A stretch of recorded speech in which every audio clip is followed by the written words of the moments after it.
Hello my dear friends, you're in the Military with Summary channel. In this video we're going to discuss the most important events that took place during the previous 12 hours. We have lots of very interesting updates, so let's start. And first we're going to talk about Ukraine, about its energy sector. The situation there is critical. During the previous 24 hours, after another Russian massive attack on the energy infrastructure of Ukraine, we received lots of interesting statements and articles. Most regions of Ukraine will experience power outages all day tomorrow, so on the 9th of November of 2025, according to Ukrenergo. The outages will last from 12 a.m. to 11 p.m. and will occur in stages 2-4. The restrictions will last until the end of the next day. Another important statement is that all state-owned thermal power plants in Ukraine have been shut down, with no electricity generation currently taking place, according to the state company Centrenergo. Furthermore, according to information we have, currently Ukraine suffers huge problems with internet. Internet outages in several regions of Ukraine were caused by power outages following a massive attack on the power grid overnight. Poltava Oblast is the worst affected region. Furthermore, during the night, we received lots of videos and details about blackouts across Ukraine. So this is the city of Kiev. The city is completely covered with darkness. No lights, just generators, and some apartments, some places have electricity because they have probably their own generators or something like this. In this video we can see the city of Kiev from another angle. We have light just generated by cars and nothing more. Furthermore, during the previous night, we received updates that Ukrainians suffered huge problems with electricity and power outages on the territory of the city of Zaporozhye. Here we can see the city itself. People are walking on the street without any electricity, without any light. As we discussed, cars are the only source of light in big cities of Ukraine, mainly in the central part and in the eastern part of the state. Furthermore, huge problems with electricity were recorded on the territory of the city of Kharkiv. First, the sources are saying that this picture occurred, so some explosions were recorded above some substation or above some object of critical infrastructure, and right after we can see complete darkness. Power went out in Kharkiv after powerful glow erupted at the power facility. So we can see the situation here is also very critical. Furthermore, we received this video from the territory of the Slobozhanska power plant. And as you can see, these are the first minutes or first hours of another Russian massive attack across Ukraine. The Slobozhanska power station was damaged, as you can see. There is a fire and special services are trying to stabilize the situation. Furthermore, we have video from the settlement of Glebobinka. As for this video, this attack took place yesterday on the 8th of November, and this time the Russians were attacking not the energy facilities. The Russians attacked the railway station. Most likely the Ukrainians were trying to bring additional forces in the direction of the city of Sumy to the line of combat contact, but the railway station was completely destroyed. So once again, Ukraine is entering the most probably dangerous and the most difficult part of the special military operation, the winter of 2025-2026, and of course the Russians and Russia will try to make everything they can with the purpose to force Ukraine to accept the Russia's demands and to capitulate. So the winter is going to be very long, and we are still not in the winter. It's late autumn, November, so up to 4 or 5 months of darkness can take place on the territory of Ukraine. Now let's move further and let's discuss the situation on the ground. During the previous 12 hours, we received lots of very interesting updates. The sources are saying that the Russians, when they finished the battle for the settlement of Uspenovka and the Uspenovka fortified area, began advancing further in the southwestern and in the western directions. Currently, there are very heavy clashes for the settlements of Nova and Novouspenovska. We have also small update on the ground according to neutral mappers.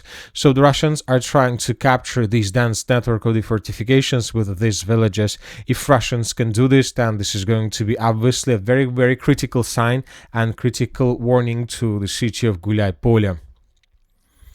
Now let's move further and let's discuss the situation in the area of the city of Pokrovsk. During the previous 12 hours, we had additional changes on the ground. So this is the situation by the end of the 8th of November of 2025, and this is the situation by the beginning of the 9th of November of 2025. According to different sources, the Russians during the previous 24 hours managed to improve their positions once again. Furthermore, during the previous 12 hours, several pro-Russian sources reported that currently there are up to 2,000 soldiers of the armed forces of Ukraine that are blocked on the territory of Mirnograd, and the Russians are trying to do everything they can with the purpose to force these 2,000 soldiers to surrender. The Russians don't want to destroy them, they want to encircle them, and they want to block them on the territory of Mirnograd, and then Russians want to make lots of videos of how thousands of Ukrainians surrender to Russians. Most likely Putin will use this video and this situation for his personal political goals, and probably he will show this video to the President of the United States of America, Donald Trump, and most likely if Ukraine loses the city of Pokrovsk with thousands of prisoners of war, we can expect that the Western countries, and first of all the United States of America, will reduce supply and support of Ukraine and its army. So this is the task and this is the plan of the Russian Federation. Furthermore, we continue receiving different updates and different videos from different parts of the Pokrovsk agglomeration, where we can see Russian soldiers who are trying to build bases, their positions, which means that the Russians have a very strong control of some points and some parts of the entire Pokrovsk-Mirnograd agglomeration. In this video, we can see a block post, a checkpoint that was created by Russians in the southern part of the city of Pokrovsk, so right exactly at this point. And this video shows us a strong control over the territory by Russians. The Ukrainians continue their counterattacks, but these counterattacks don't lead to anything. The Russians continue expanding their positions between Mirnograd, Grishina, and Rodinska, trying to create a very huge buffer and a very huge gap zone between cities and between Ukrainian positions, with the purpose to reduce chances for the armed forces of Ukraine to carry out successful counterattack. The pro-Ukrainian sources continue denying the situation, the reality. They continue saying that the situation is under control, that yes, the Russians are they're present at the territory of Pokrovsk, but there are just several hundred. Zelensky says that there are less than 400 soldiers of the armed forces of the Russian Federation, but the question is how 300 or 400 soldiers of Russia managed to encircle up to 2,000 soldiers of the armed forces of Ukraine. So this is the situation. Let's wait and see what is going to be next, but obviously the days are already counted for the city of Mirnograd and Pokrovsk. Now let's move further and let's discuss the situation in the Siversk-Liman direction. We haven't been receiving anything from this area for a very long period of time, and today we received a very important map update. So as you can see, the map around the city of Siversk has been changed, and this information, this change was confirmed by video. So here we can see the map by the end of the 8th of November of 2025, and this is the situation by the beginning of the 9th of November of 2025. As you can see, we have adjusted huge territories between railways, city of Siversk and Novoselovka. And furthermore, we see that Russian troops most likely answered this dense network of the fortifications, and now the Russians are trying to clear this territory and to shorten the lines between the northern and the southern flanks. So this is the video that was published by pro-Russian sources, and here we can see how the soldiers and units of the armed forces of the Russian Federation were clearing this dense network of the fortifications. So here we can see FPV drone attacks, but at this very moment we can see a Russian soldier, this is him, who dropped a grenade on the position of the armed forces of Ukraine, and this episode took place exactly at this point. And this is a very important moment. Now we see that most likely the battle for the city of Siversk has begun. I would like to remind you that several days ago we got first report that the Russians, as a result of offensive operation, managed to answer the southern part of the city of Siversk.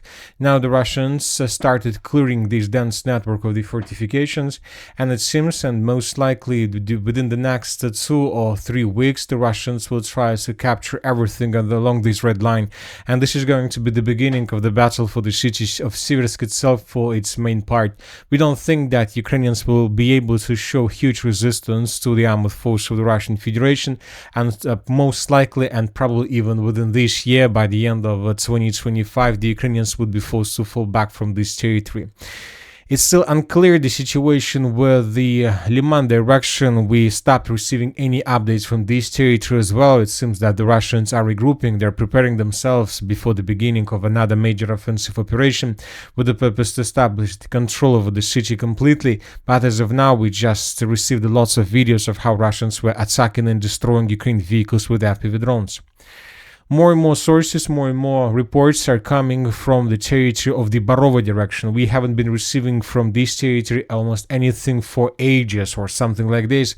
Today we are receiving more and more updates that the Russians continue their offensive operation deep inside of the Barovo direction with the purpose to get the river Voskol in the area of the city of Voskol, around the city of Izum. In this video we can see how Russians were destroying Ukrainian vehicles, engineering equipment with the purpose to slow down the fortification process of the armored forces of Ukraine. Furthermore, today more and more sources are saying that the Russians advanced further in the direction of the settlements of Karovy Yar and Alexandriivka. It seems that both villages would be captured by Russians in coming days. Furthermore, we are getting more and more updates from the Boguslavka tactical direction. This is how exactly the Russians are calling this area. During the previous 12 hours, additional changes were recorded according to different mappers. Furthermore, as we can see, based on the number of geolocations from this territory, we can make a conclusion that the Russians brought additional FPV drone crews in this direction with the purpose to destroy as many as possible positions of the armored forces of Ukraine, which will allow the stormtroopers of Russians to continue advancing further. It seems that the days of settlement of Boguslavka are also counted.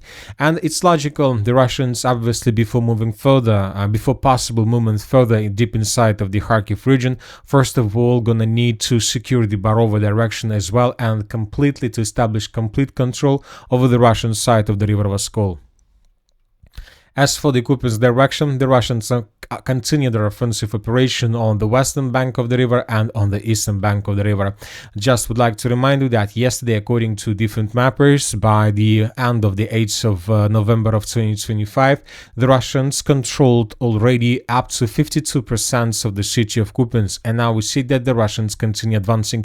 So obviously the Russians are just in the middle of this offensive operation, but obviously this situation will be finished also very soon. And that's it for the short video. Military with Summary channel reminds you can condemn any violence in the world. Thank you for watching. Subscribe to my channel, put your likes, join my Patreon, and have a good day. Bye bye.